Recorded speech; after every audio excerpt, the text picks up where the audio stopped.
Welcome back. So for this video, I'm going to be talking to you about your pattern design, which is your graphic design project. For this graphic design project, you are going to be creating a pattern that's inspired by someone that you care about, or you can choose to do it more about yourself. But you need to have some sort of inspiration when you're working to help you gather ideas to be able to incorporate your color scheme and your imagery as you're working. For this, we will be using Adobe Illustrator, which is similar to Adobe Photoshop, but specializes in vector graphics rather than pixel graphics. It also is pretty awesome because it has this tool called the pattern tool that will allow you to take a design and transform it into a pattern. So you'll get to that in a different video, but for this video, let's just look at some examples of patterns that are inspired by people. All right, you might be familiar with this guy. Mr. Vincent van Gogh is one of the most famous artists ever. He was not famous when he was alive. He's also notorious for cutting off his ear and creating these crazy, swirly designs in his paintings. So to the left, you see his portrait, and that's his actual self-portrait of himself, which inspired this pattern. We grabbed the colors from that, as well as colors from his famous Starry Night painting, where it has some more yellows, and then recreated some different swirls and designs. So if you want it to be more designy, less literal, this is a really good example of that. This is Miss Tara Bell. She is a science teacher at Lead. And so for her, we've created more of a graphic, clip arty design that has just lots of interesting science things happening. So notice it's not just one thing repeated over and over again. It's quite a few. And you can expand that as much as you want. The pattern tool can handle it. And so you can put 5 things in there, or you can just put a few things. Andy Warhol is one of my favorite pop artists. You can see his work over to the right. So he created prints of the Campbell soup can, is what he's really famous for. He also did prints of famous people such as Marilyn Monroe and Elvis Presley. He lived in New York. He lived a quite wild life, but he's known for this banana that you see all over in pop culture. So to be inspired by him, you could also take a real photo and use the pattern tool. Now that doesn't work quite as well with what I'm going to show you in the video because it is very challenging to take a real photo and turn it into a vector graphic. However, you could still use the pattern tool on that, and it could be really interesting if you wanted to do more realistic things. This is Miss Gorley. She's a Spanish teacher. This is not one that I created or anything. This is one that I just found online, but I wanted to give examples of how you can have ones that are more design, like you see here. She loves purples, and she loves like Spanish kinds of influences, and that's what this kind of reminded me of. This would be a good example of what someone could make for her. Miss Lee is a math teacher, if you can't tell.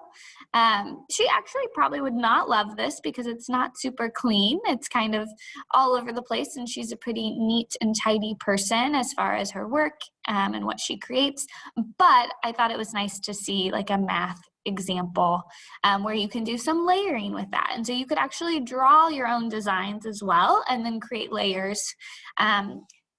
Illustrator uses layers just like Photoshop, and so you can have one layer of that light blue and change everything light blue, and then you can either repeat that in a different color, or you can just create a whole new layer, and it looks pretty cool. Now we're getting into just some patterns, so you can see some examples of different patterns. Usually what works the best for this is to have more clip art or illustrations like this where there's clean edges. That usually translates the best. It's the easiest to be able to transform color schemes with it. And so here's some examples of that. And another example. But you can still be creative with that. You can layer shapes and things on top. This could be created just with simple shapes. You simply would create one avocado with 3 circles in the middle and then a couple ovals around it. And then create some those little yellow circles, a few of those, and then a few leaves, and then it would repeat the rest. Here's another example.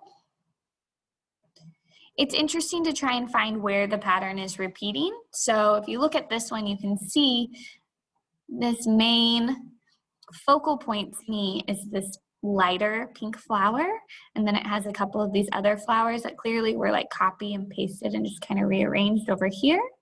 This shape, which they probably created once and then just copy and pasted at a few different sizes. And so it's clear that this is kind of the main blueprint for the pattern, and then they expanded it and used that pattern tool, so it's now repeating. Now we're going to look at some student project examples. These are students in the past who used everything that you're getting to be able to make their own. So here's an example, and mind you, most of these students are not familiar with Illustrator prior to this project. Many of them are not even familiar with Photoshop.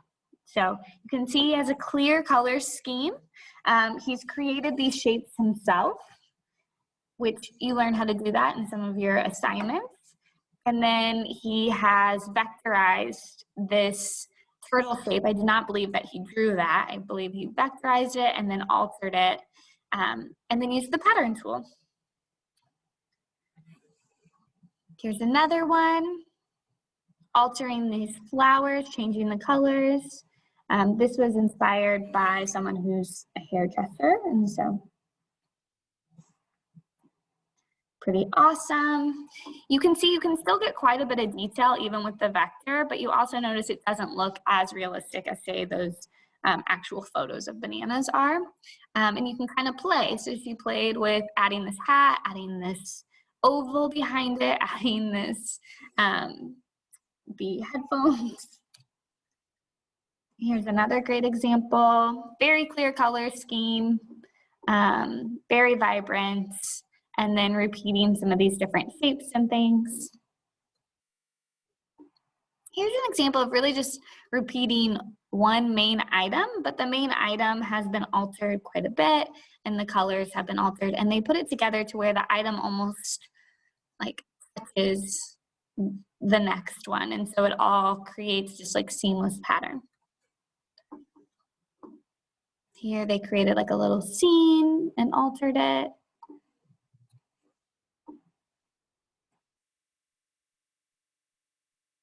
Obvious color scheme.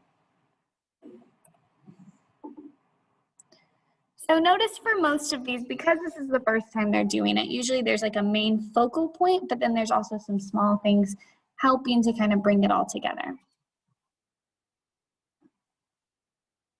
And all of these have a backstory of who this is inspired by for that student, and why they chose the different parts and colors that they chose to create it. All right, so now you should have a good example of what we're looking for with this pattern. Continue on to the next video to be able to see how to actually start brainstorming for your pattern.